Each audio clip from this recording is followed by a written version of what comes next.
పుట్టిన ప్రతివాడు తనను విధి ఎక్కడికి లాక్కుపోతే అక్కడికి పోవలసిందే కదా. కానీ నీ మృత్యుకి కారణం నా కడుపులో ఉన్నదనే ఆలోచనను తొలగించుకో. నిజానికి మనిషి పుట్టకముందే మృత్యువు పంజా చాచుకొని ముందుగానే పుడుతుంది. అది మృత్యువు మనిషి పుట్టకముందే పుట్టేస్తుంది మృత్యువు కూడా. ఆ తర్వాతే మనిషి జీవితం నడుస్తుంది కదా. నీ మరణానికి నా పుత్రులు కారణమని కానీ, నా పుత్రుల మరణానికి నువ్వు కారణమని కానీ ఎవరూ నిర్ధారించి చెప్పలేరు అన్నది దేవకాదేవి. దేవకాదేవి దీనంగా మాట్లాడేసరికి కంసుడు ఎటూ చెప్పలేక మనసు వికలమై గుండె పిండినట్లే దీనుడై తన ఇంటికి వెళ్ళిపోయాడు. ఈ సన్నివేశానికి చాలా ముందే వసుదేవుడు తన రెండవ భార్య అయినటువంటి రోహిణిని నందగోప ప్రజానికి అనగా నందుడు నివసించే రేపల్లెకు పంపించేశాడు. అక్కడ ఆమెకు పండంటి మగపిల్లవాడు పుట్టాడనే వార్త వసుదేవుడికి తెలిసింది. ఇది జరిగిన తర్వాత కొన్ని నెలలకు శ్రీకృష్ణుడు అవతరించాడు. తర్వాత కొద్ది రోజులకు కప్పం కట్టడం కోసం నందుడు మధురానగరం వచ్చాడు. ఆ పని పూర్తి అయ్యాక నందుడు వసుదేవుణ్ణి మర్యాదపూర్వకంగా కలిశాడు. అప్పుడు వసుదేవుడు నందుడికి ఇలా చెప్పాడు, నందా, నీకు నా మీద ఉన్న అభిమానానికి ఎంతో సంతోషం. నీ మీద నమ్మకంతోనే నేను గర్భవతిగా ఉన్న నా భార్య రోహిణిని నీ దగ్గరికి పంపించాను. ఆమెకు మగపిల్లవాడు పుట్టాడు. నా ప్రారబ్ధ బలం వల్ల నా కొడుకు ముఖం చూసుకునే యోగ్యత కూడా నాకు లేకుండా ఉంది. దైవాన్ని ఎవరూ దాటలేరు కదా. నీకు ఈ వయస్సులో కొడుకు పుట్టాడని తెలిసి చాలా సంతోషమైంది. నా కొడుకుకి సంకర్షణుడు అని పేరు పెట్టారు. నీ కొడుకుకి కృష్ణుడు అనే పేరు పెట్టుకున్నాం. ఈ రెండు పేర్లు ఒకే మూలధాతువులో నుంచి వచ్చాయి. రెండు పేర్లకు ఆకర్షించేవాడు అని అర్థం. ఈ ఇద్దరి పిల్లలకి కొద్ది నెలల వయస్సులో తేడా ఉన్నా కూడా ఇద్దరిది ఒకే పోలిక, ఒకే లక్షణం. సంకర్షణది కృష్ణుడిది. ఇద్దరూ వెళుతూ ఉంటే ఎవరెవరు చెప్పడానికి వీల్లేదు. అట్లా ఉంటారు కవల పిల్లల్లాగా. ఈ ఇద్దరిని కలిపే రక్షించు. వాళ్ళిద్దరిని కలిపి చెయ్యి.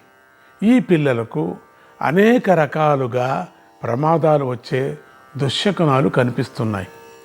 ఆ ప్రమాదాలు పాముల వల్ల రావచ్చు, పురుగుల వల్ల రావచ్చు, ఇంకా ఎలాగైనా రావచ్చు. ఇదిగాక నువ్వు ఉండే వ్రజానికి దగ్గరలోనే బృందావనం అనే చోట కేశి అనే రాక్షసుడు నివసిస్తున్నాడు. వాడు కంసుడికి చాలా ముఖ్య అనుచరుల్లో ఒకడు. ఆ విషయం కూడా నువ్వు గుర్తులో ఉంచుకోవాలి. వీలైనంత వరకు నువ్వు మీ గ్రామాన్ని వదిలి వెళ్ళవద్దు, అక్కడే ఉండు. ఇప్పటికే పొద్దుపోయింది, నువ్వు త్వరగా బయలుదేరి రేపల్లకు వెళితే బాగుంటుంది అన్నాడు. పల్లెలో ఉండేటువంటి వాళ్ళు రాత్రిపూట ఎక్కడ సంచారం చేయకుండా ఉండేటట్టు బాధ్యత నువ్వు చూసుకో. వసుదేవుడు ఏదో గూఢ సందేశం అందిస్తున్నాడని నందుడికి అర్థమైంది. కానీ వసుదేవుడు గృహ నిర్బంధంలో ఉన్నాడు కనుక నందుడు ఇంతకన్నా ఎక్కువ మాట్లాడలేడు. సరే అని స్వగ్రామానికి వెంటనే బయలుదేరాడు. నందుడు రేపల్లి చేరేసరికి ఊరంతా మామూలుగానే ఉంది. అయినా ఎందుకైనా మంచిదని తన కొడుకైన కృష్ణుని రోహిణీదేవి ఇంటికి తీసుకెళ్ళి అక్కడ ఉన్న బలరాముడి పక్కన పడుకోబెట్టాడు. సంకర్షణ శ్రీకృష్ణులిద్దరూ కలిసిమెలిసి ఆడుకుంటూ మెల్లగా పెరుగుతున్నారు. పసిబాలులైన వారి స్నేహం చాలా ప్రబలంగా ఉంది. ఒక రోజున యశోదాదేవి శ్రీకృష్ణుని ఆడిస్తూ ఒక ఎడ్లు లేని ఎడ్ల బండి కింద నీడలో పడుకోబెట్టి నీళ్లు తెచ్చుకోవటానికి యమునా నదికి వెళ్ళింది. ఎడ్ల బండి కింద బండి పెట్టింది. అప్పటి కాలంలో ఎవరి పని వాళ్లే చేసుకోవాలి. రెండవది, ఊరికే ఉండటానికి వీల్లేదు అక్కడ. అందరూ కర్తవ్యాన్ని పని చేస్తూ ఉండాల్సిందే. అందుకని పిల్లవాడిని చూసుకోవటానికి ఎవరు లేకపోయినప్పటికీ బండి కింద బండి పెట్టింది, నీడగా ఉంది కదా అని. వెళ్ళకల పలుకొని కాళ్ళు చేతులు ఆడిస్తూ స్వామి తనలో తానే ఆడుకుంటున్న బాలకృష్ణుడు తన బుల్లి బిల్లి చిన్న చిన్న అరికాళ్లతో ఆ బండి దూలాన్ని గట్టిగా తన్నాడు. ఎప్పుడు కాళ్ళు ఆడిస్తుంటారు చిన్నపిల్లలు, అట్లా పైకి ఆడిచ్చాడు ఒక్క పర్యం. ఆడించి ఒక్కపారి ఆ బండిని తన్నేశాడు. ఆ తాపుకి ఆ బండి ఎగిరి బోర్లబడి చక్రాలు పైకి తేలి పక్కన పడింది. అప్పటిదాకా ఉన్న బండి నీడలేకపోవడం వల్ల పిల్లవాడి మీద ఎండపడింది. ఆ వేడికి పిల్లవాడు ఏడవసాగాడు. అంతవరకు బండి నీడలో ఉన్నాడు కదా, బండి ఎప్పుడు ఎగిసి తన్నాడు, బండి కింద పడిపోయింది. బండి నీడలో ఉండినవాడు ఎండపడింది, ఎండకి ఏడ్చాడు. ఇది జరిగింది ఇక్కడ. ఈ సన్నివేశాన్ని నీళ్ల బిందె తీసుకొని తిరిగి వస్తున్నటువంటి యశోదాదేవి దూరం నుంచే గమనించింది. భయపడిపోయి పరుగున వచ్చి నీళ్ల బిందె దించి పిల్లవాడిని ఎత్తుకొని ఆహాకారాలు చేస్తూ ఎంత ప్రమాదం తప్పింది అంటూ ఏడవసాగింది. జోరుగా ఏడుస్తూ ఉంది పిల్లవాడిని ఎత్తుకొని. ఎంత పని అయిపోయింది, ఎంత ప్రమాదం నుంచి బయటపడ్డాడు, ఎంత ప్రమాదం తప్పింది ఇది అని గట్టిగా ఏడుస్తుంది. ఈలోగా నందుడు కూడా అక్కడికి వచ్చాడు. బండి తలక్రిందులుగా పడి ఉంది. అది కొంత విరిగి ఉంది. ఆ పక్కలో ఉన్నటువంటి కుండలు బాణలు ముక్కలైపోయి ఉన్నాయి. ఉన్నట్టుండి బండి ఎలా ఎగిరి పడిందో ఎవరికీ అర్థం కాలేదు. నందుడు యశోదాను పిలిచి, ఈ సుడిగాలి లేదు, పక్కనున్న ఎడ్ల పోట్లాడుకోను లేదు, ఎడ్లు ఏది కూడా, ఆ బండికి ఎడ్లను కట్టనూ లేదు, ఈ బండి ఎలా బోర్లపడింది అను నిగ్గు తీశాడు అందరినీ. ఎట్లా పడింది ఇది నాకు అర్థం కాలే. బండి అంటే సామాన్యమైన బండి కాదు. ఇప్పుడు మనం ఎడ్ల బండి చూస్తుంటామే, అట్లా కాదు. దాని మూడింతలు ఉంటుంది బండి. అంత అద్భుతంగా ఉంటుంది బండి. అటువంటి బండి పైన వెళ్ళి తిరిగి కింద పడటం అంటే ఆశ్చర్యంగా ఉంది. యశోద భయపడుతూ, నేను బట్టలు ఉతుక్కోవటానికి నదికి వెళ్ళాను. నేను తిరిగి వస్తూ ఉండగానే ఈ బండి ఎగిరి పక్కన పడటం నేను చూశాను. అంతకన్నా నాకేమీ తెలియదని బదులు చెప్పింది. ఆ పక్కన ఆడుకుంటున్న చిన్నపిల్లలు మాత్రం, మేం చూసామండి, ఈ బాబే కాలుతో ఆ బండిని గట్టిగా తన్నాడు, ఆ తాపుకి ఈ బండి ఎగిరిపడింది అని చెప్పారు. మేము చూసామండి ఏం జరిగిందని. ఈ చిన్నపిల్లవాడే పైకి ఒక్కపారి తన్నాడండి, అందుకు అట్లా పడింది. నందుడికి ఆశ్చర్యం వేసింది. పిల్లవాడు కాళ్లను ఆడిస్తే ఆడించి ఉండవచ్చు, కానీ ఆ కాళ్ళు బండికి తగిలి కూడా ఉండవచ్చు, కానీ ఆ మాత్రానికి బండి ఎగిరిపడటం ఎలా సంభవం అవుతుంది? ఇదేదో ఆశ్చర్యంగా ఉంది అనుకుంటూ ఆ మాటే ఒకరికొకరు చెప్పుకుంటూ ఆ పిల్లవాడిని మరింత జాగ్రత్తగా రక్షణ చేసుకుంటూ త్వరలోనే ఆ విషయం మరిచిపోయారు. అందరూ అనుకుంటారు, అప్పటికప్పుడే ఏదైనా ఒకటి జరిగితే ఇంట్లో అప్పటికప్పుడే అంతా జాగ్రత్త పడి అన్ని సెక్యూరిటీలు అన్నీ ఏమిటంటో విచిత్రంగా అన్నీ ఏర్పాట్లు చేస్తారు. 3 రోజులు తర్వాత అంతా మర్చిపోతారు. ఇది అన్ని చోట్ల జరిగే ఒక పద్ధతి. ఇది అట్లా జరిగింది అక్కడ. ఇది జరిగిన కొంతకాలానికి కంసుడి దగ్గర పిల్లలను పెంచే దాదిగా పనిచేసే పూతన అనేటువంటి రాక్షసి ఒక పక్షి రూపం ధరించి ఒక అర్ధరాత్రి పూట యశోద ఇంటికి వచ్చింది. ఆ ఇంటి పక్కన కొంతసేపు తిరిగి పక్షి రూపంలో తిరిగిందంట. ఇప్పుడు డ్రోన్లు తిరుగుతూ ఉంటాయి, మనకు తెలియకుండా రాత్రిపూట అన్నీ కనిపెడుతూ ఉంటాయి. జాగ్రత్తగా చూసుకోవాలి మనం. ఏదో ఫిలం తీస్తున్నారు అనుకోకూడదు, మన రహస్యాలంతా తీస్తూ ఉంటారు. అందుకని జాగ్రత్తగా ఉండాలి. ఇట్లా డ్రోన్ లాగా ఈ పక్షి లాగా ఈ పూతన అర్ధరాత్రి పూట యశోద ఇంటికి వచ్చింది పక్షి రూపంలో. ఆ ఇంటి పక్కన కొంతసేపు తిరిగి ఆ పరిసరాలను బాగా పరిశీలించింది. కొంతసేపటికి ఒక స్త్రీ రూపాన్ని ధరిచింది. అందమైన రూపం అంటే అది భాగవతంలో చాలా అద్భుతంగా చెప్తారు. శ్రీకృష్ణుడు పడుకున్న మంచం దగ్గరకు చేరింది. ఆ పూతనికి ఒక వరం ఉందండి, విపరీతమైన మంచి వాసన. ఆ వాసన ప్రపంచంలో ఎవరికి లేదేమో, అంత వాసన. ఆ వాసనకి రేపల్లిలో ఉండే జనమంతా బయటకు వచ్చేశారు ఆ వాసన చూడటానికి కోసం, ఆ పూతన వాసన చూడటానికి కోసం. మామూలు రాక్షసి కదండి, రాక్షసికి వాసన అంత బాగుంటుందా? ఇదేంటో వరం దీనికి, అందుకని అంత బాగుంటుంది. విపరీతమైన అలంకారం చేసుకుంది, మంచి శ్రీరూపం, అద్భుతమైనటువంటి రూపం. అందరికీ ఏదో లక్ష్మి దిగి వచ్చిందేమో కృష్ణుని చూడటానికి అని అందరూ అనుకున్నారు. ఒక్కొక్కరు ఒకటొకటి అనుకున్నారు, మహారాణి వచ్చి ఉండొచ్చు అని. ఇట్లా అనేక ప్రకారాలుగా ఏదో దేవత దిగి ఉండొచ్చుంది.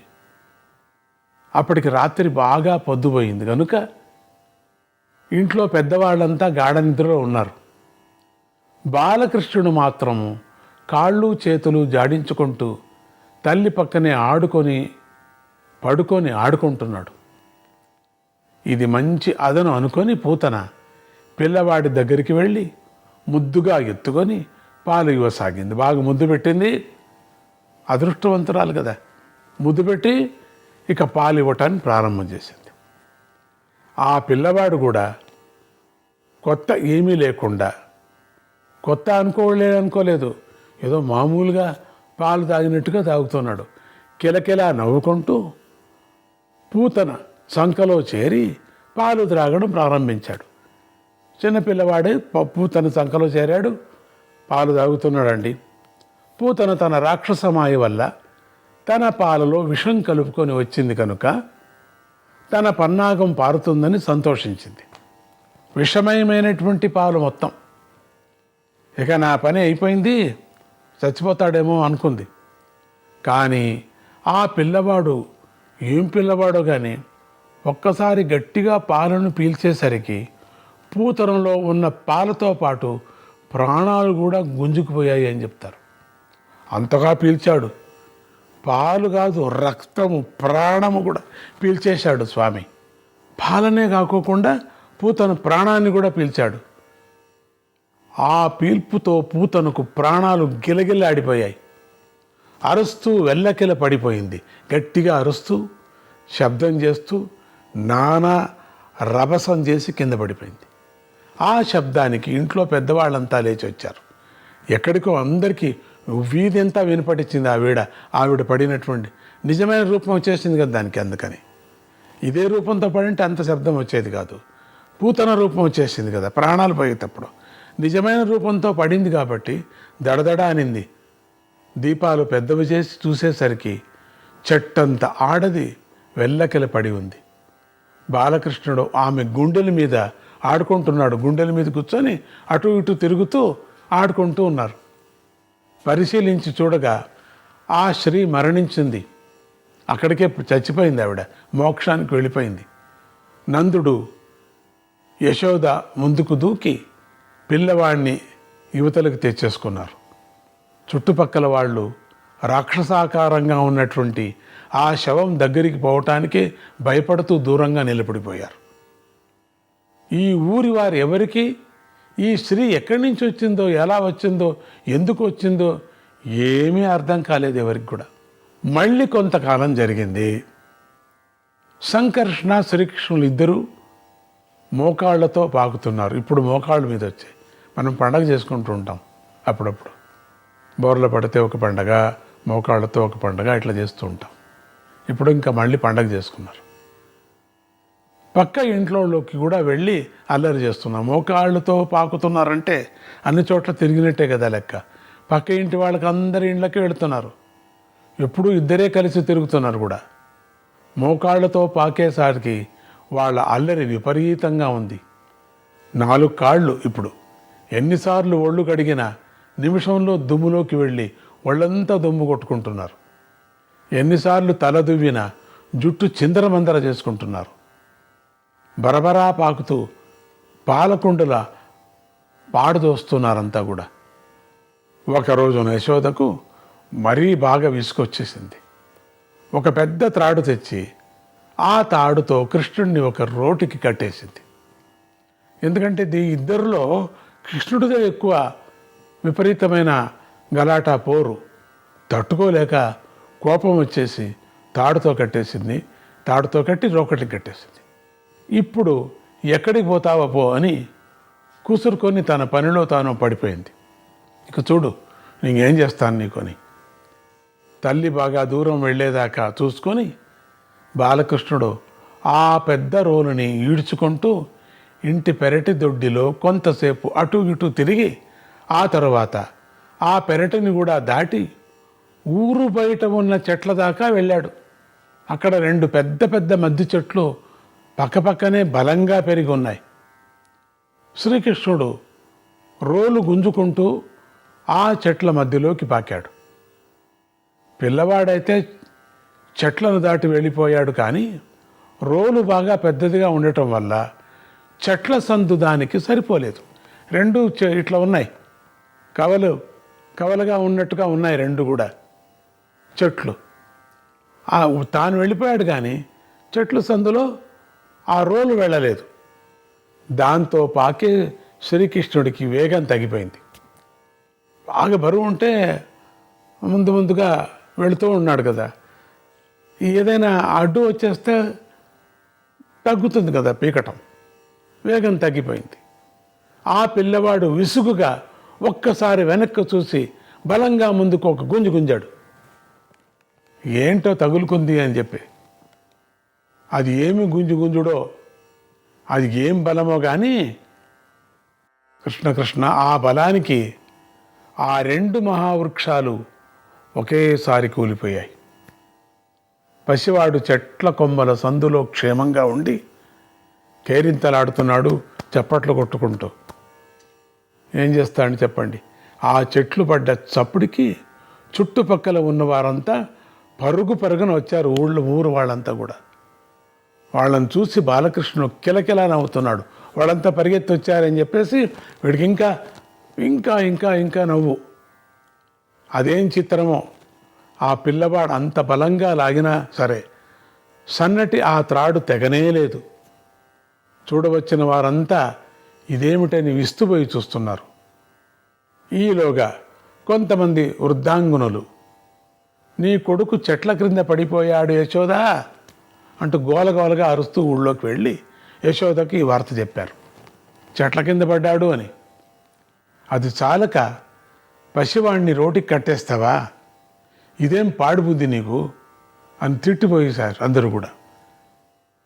పడిపోయా అని చెప్పారు, రోకటి కట్టేస్తావా, ఇట్లా కట్టడం ఆ పని.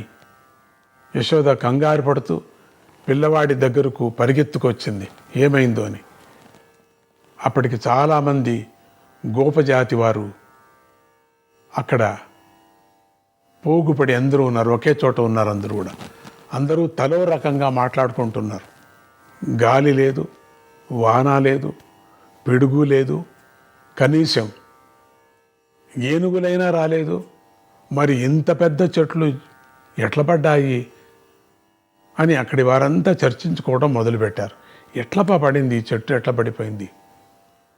వారిలో గ్రామ వృద్ధులు కొందరు నందుణ్ణి పక్కకు పిలిచి ఇలా మంతనాలాడారు.